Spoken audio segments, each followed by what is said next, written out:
We get Joe Marino, the Locked On Bills podcast here, on with us. His normal 8 o'clock Wednesday. We moved him up a little bit. 7:30 today to talk about Bills Saints, and a little bit of the L22 review about the win over the Dolphins. Lots to get to here with Mr. Joe Marino. And Joe, good morning. Thanks for taking some time today.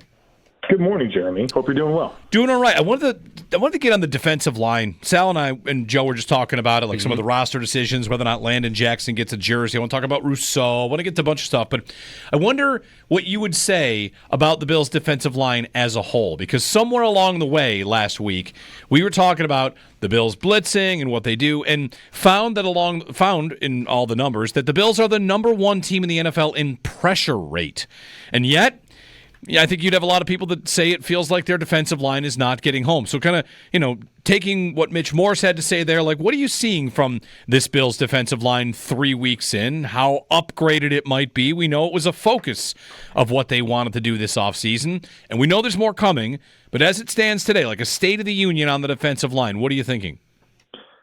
I think it's on the upswing. I like where it can go. I like some of the foundational pieces that exist and how the scheme is evolving to lean more into the stunt game and free up one-on-ones. I love that. I just like conceptually how they're really predicated on creating one-on-one matchups. And I think as the reinforcements come, it'll continue to improve. Obviously, Ed Oliver feels like the biggest one there, where you missed him the last 2 weeks. I think that lack of interior pressure was something that the team really needed, especially against Miami.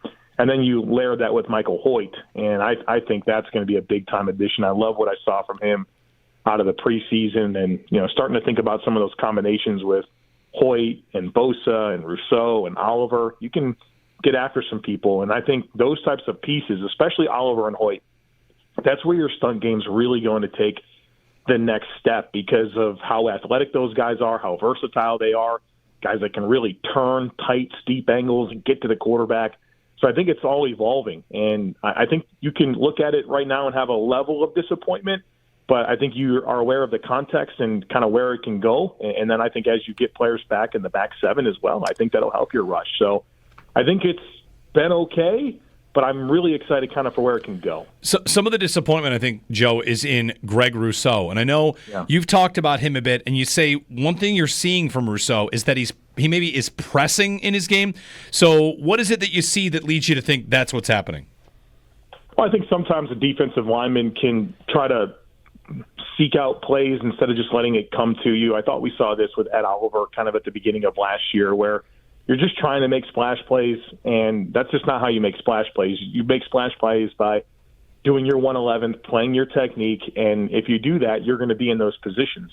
So it's a little bit of that with Rousseau, but also, Joe Buscaglia of The Athletic put in his article last week that Rousseau's been dealing with a bone bruise in his knee since the Baltimore game, and Dr. Kyle Trimble was able to find some clips, one clip in particular of Rousseau banging knees with Derrick Henry, and you could tell he was in discomfort afterwards. So I'm definitely mindful of that piece of, where Groot is at, but I think that he's a player that, obviously you're looking for a little bit more of. The pressure numbers are good. You want to see that turn into more sacks, and then just don't chase it. Just play your game, and obviously I think he's proven to be a outstanding player, but I think that's another place where you can find some optimism and excitement is because you know that there's more to come out of Greg Rousseau this year. How high is the ceiling for him, do you think? Like the Bills re-signed him. They got him into a deal. He's had 8 sacks as his career high. Like, what do you how far should it be okay for Bills fans to really dream of him if there are more steps in there?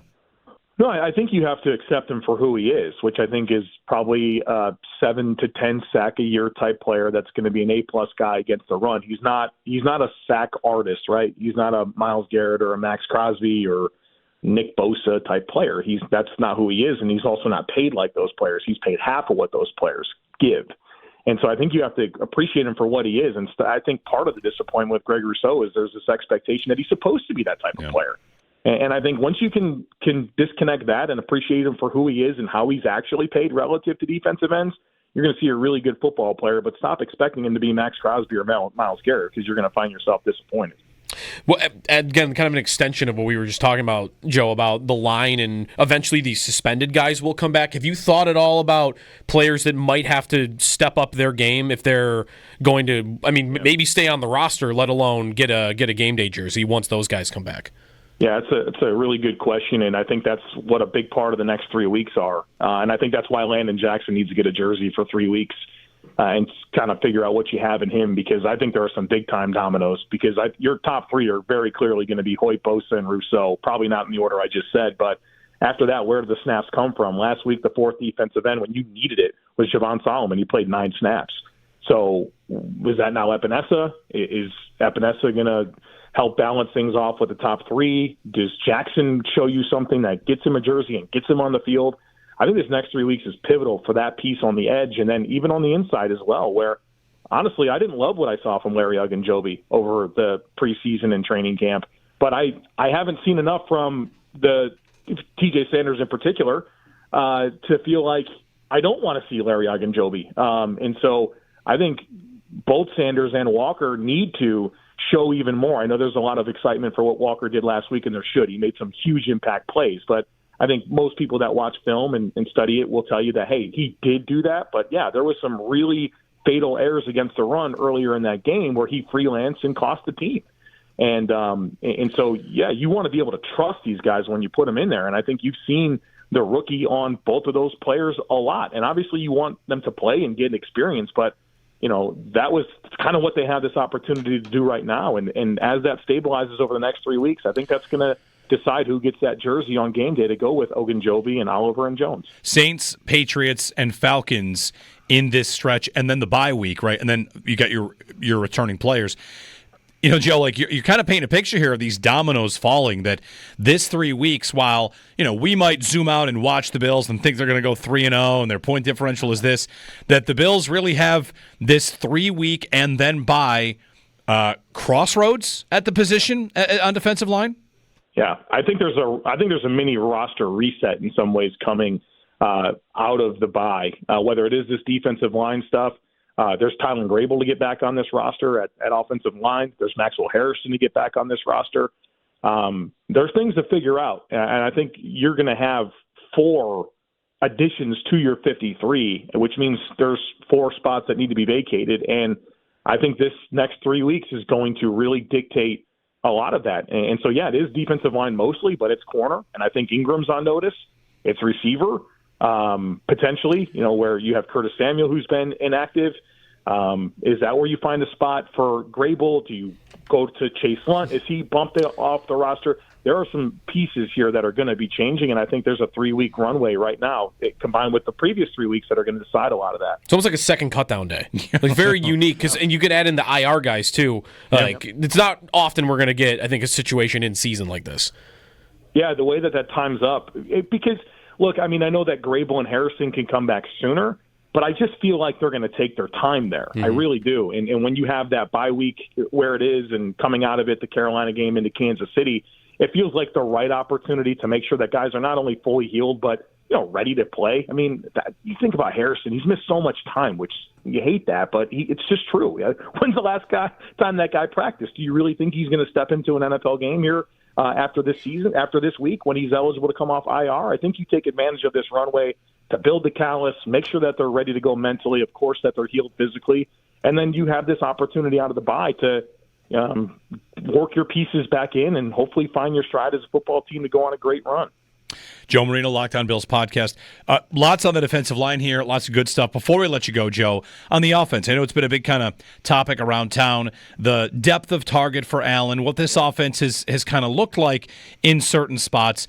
Do you expect them to, open things up, flex a little bit along the way, that what we've seen from the Bills is just an ability to kind of win in a lot of ways? I think that's their script, right? They're going to make the plays they need to. They're not going to give you the ball. They're not going to make mistakes. But, I think we have a 3-game sample size, right? And obviously right now Josh Allen's like 21st in deep throw rate and 26th in average depth of target. And that's not a world that Josh Allen's ever lived in, all right? So I think it's a little bit of a small sample size, but also just it speaks to the maturity of Josh Allen to not, force anything unnecessarily. We saw him against the Ravens when he needed to make those plays down the field. He did. And really since Week 17 last year, that Jets game throughout the playoff run into that Ravens game, that was one of the best stretches of Josh Allen throwing vertically that we've ever seen. And I think if you do zoom out and you study the metrics of Josh Allen like I do every single week for his entire career, he's never been a great deep ball thrower. He's got a big arm and he's capable and he can do some highlight throws down the field, but his throw-to-throw consistency deep is average to below average throughout his career. And so I like where it's at in some ways. I want a little bit more, but you don't want to major in minoring. And I think that's where a lot of the conversation is right now. And Josh has proven, especially lately, that when it needs to happen, he's got it in his bag. But I don't think the last two game scripts have really called for that. But I think it's there when it needs to be there. And I think there's been a good story to tell overall since Week 17. We'll see how it plays out. But it's a small sample size, and I don't think Josh will live in this world for the whole season. Very good. Joe Marino of the Locked On Bills podcast. You can find everything he does at thejoemarino.com. His Substack. Do I have that right, Joe? Thejoemarino.com? That's the spot. You go to the Joe Marino, you're going to find there. all this stuff. Beautiful. Go to thejoemarino.com. You get the podcast, the herd mentality, the L22, all the great coverage Joe gives you out there. Thanks, Joe. All right, guys. Appreciate it.